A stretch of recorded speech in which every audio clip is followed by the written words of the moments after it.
ओहो, बड़ी खिदमतें हो रही हैं आजकल सरताज की। आपसे मतलब तो तुम्हें है, बेटी जो पैदा करने जा रही हो। आपकी बातें बिल्कुल आपकी तरह फजूल हैं भाभी। ओह, लेकिन तुम बेटी पैदा करने जा रही हो ना, बहुत जल्द तुम्हारे साथ साथ तुम्हारी औलाद भी फजूल होने वाली है। भाभी मैं आपसे सिर्फ इतना कहना चाहती हूँ कि आप अपने अंदर का जहर अपने हद तक रखें, यह आपके लिए बेहतर होगा। अच्छा, वरना तुम मेरे ही शौहर को मेरी ही शिकायतें लगाकर हमदर्दियां बटोरने की कोशिश करोगी। मुझे कोई शौक नहीं है हमदर्दी बटोरने का, लेकिन हाँ, अलबत्ता आपको सबक सीखने की जरूरत थी, लेकिन आपने वो भी नहीं सीखा। मुझे छोड़ो, अपनी फिक्र करो। वैसे इस घर में ना तुम्हारा बड़ा ही मुश्किल वक्त शुरू होने वाला है। आप खुदा हैं, क्योंकि मुस्तकबिल का बेहतर हाल वो ही जानते हैं, इसलिए मैं परेशान नहीं हूं। देख लेते हैं। वैसे मैं तो एक बेटे की मां हूं, इस घर में मेरी बहुत वैल्यू है, लेकिन तुम्हारा अल्लाह ही हाफिज है।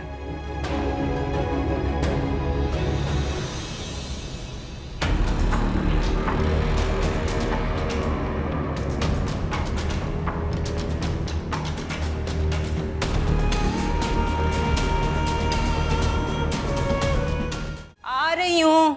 क्या हुआ है? क्यों आवाजें दे रहे हैं? ठीक है, खुद ही खोल के देख लो।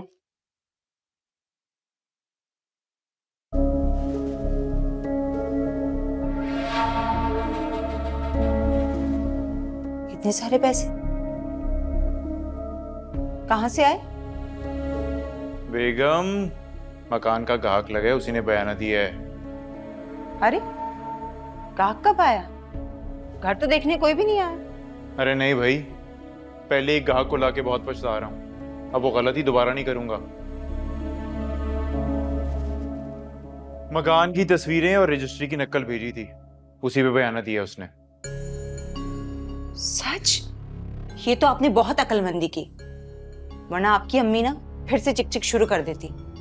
अरे भाई, इसीलिए तो तरीका सोचा है मैंने, और वैसे भी टेंशन की कोई बात नहीं है। गुल ने ना मकान की असल रजिस्ट्री मुझे दे दी है।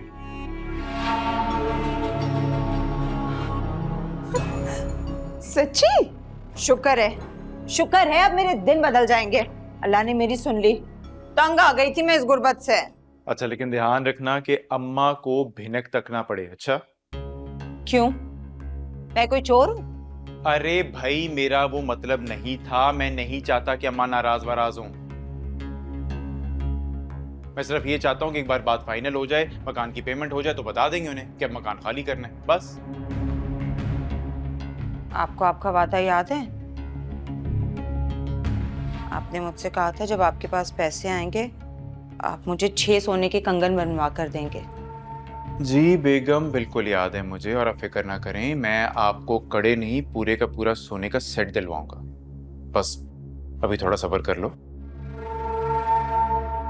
ये पैसे जो है ना, मुझे काम में डालने हैं। फिर मैं ही सब्र करूं? अरे भाई, एक तो तुम नाराज बड़ी जल्दी हो जाती हो। देखो सुरैया, मैं जो कुछ कर रहा हूँ तुम्हारी खातिर ही तो कर रहा हूँ। जहां इतना साथ दिया, थोड़ा सा और दे दो। अच्छा,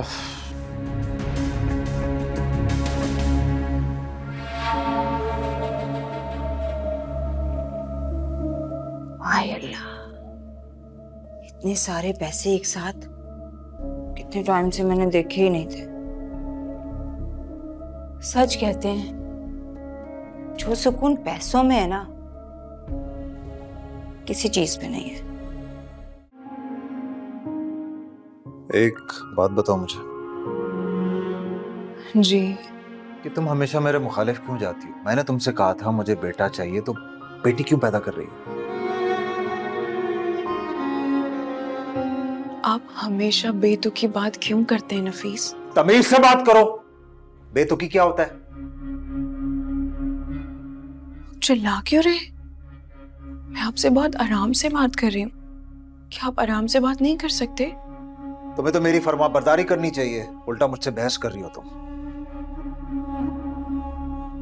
ठीक है, तो फिर आप ही मुझे बताइए, किस साइंस के तहत मैं बच्चे की जीन्स को तब्दील कर सकती हूँ? है कोई जवाब? अरे होने को तो बहुत कुछ हो जाता है अगर इंसान की नीयत अच्छी हो तो। हाँ, लेकिन नफीस, हमें कोई फर्क नहीं पड़ना चाहिए कि बेटी पैदा होती है या फिर बेटा। मुझे तो कोई फर्क नहीं पड़ता। लेकिन मेरे लिए बेटी सिवाय जिल्लत और शर्म के और कुछ नहीं है, समझी तुम? वैसे मुझे आपसे यही तवक्को थी। अफसोस। जो बच्ची अभी पैदा ही नहीं हुई है, तुम उसकी वजह से अपने शौहर से लड़ रही हो। मुझे ऐसी औलाद चाहिए नहीं जिसकी वजह से मियां और बीवी में फूट डल रही हो। क्या नफीस, आपको क्या हो गया? आप कैसी बातें कर रहे हैं? बस मैंने फैसला कर लिया है, मुझे ये बच्चा नहीं चाहिए। आपका दिमाग ठीक है? आपका दिमाग ठीक है? आप क्या बात कर रहे हैं? मुझे इस मामले में कोई बहस नहीं करनी, ये मेरा हक नहीं फैसला है। वैसे बहुत जायका है नौशी के हाथ में, जो भी बनाती है ना इतना शानदार, इतना टेस्टी कि हाथ ही नहीं रोकता। बेटा अब तो तुम्हारा काम अच्छा चल पड़ा है ना? जी अभी अल्हम्दुलिल्लाह, अल्लाह का शुक्र है। बस इस केस से जान छूट जाए फिर सुकून आ जाए। इंशाल्लाह इससे भी जान छूट जाएगी। 2-4 पेशियां ही तो रह गई हैं। और तुम्हारे अब्बू बता रहे थे कि अब केस में कोई जान रह नहीं गई। हाँ अम्मी, लेकिन जब तक मैं बाइज्जत बरी नहीं हो जाता मुझे चैन नहीं आए। झूठे का मुंह हमेशा काला होता है। देख लेना तुम, जल्दी टीवी पे न्यूज आएगी कि तुम उस झूठे गबन के केस से बाइज्जत बरी हो गए। इंशाल्लाह। इंशाल्लाह। बेटा वो मैं तुमसे एक बात करना चाह रही थी। वैसे तो तुम्हारे अब्बू कह रहे थे कि तुम्हें थोड़ा वक्त दिया जाए, तो अब काफी टाइम हो गया, मैंने सोचा यही वक्त मुनासिब है तुमसे बात कर लूं। अम्मी, आपको कभी भी मुझसे बात करने के लिए वक्त का इंतजार नहीं करना चाहिए। हर वक्त सही है बात करने के लिए। आप बताएं। जब तुम नाराज हो जाते हो ना, इसलिए डर के बहुत सारी बातें नहीं कर पाती। मेरे लिए इससे बड़ी शर्मिंदगी की बात नहीं हो सकती अगर मेरी माँ को मुझसे बात करने से पहले डर लगे। तो वादा करो, जो मैं कहूंगी तो मानोगे। मेरे बस में हुआ तो जरूर। मेरी दिली ख्वाहिश है कि मैं तुम्हारी शादी नौशी से करूं।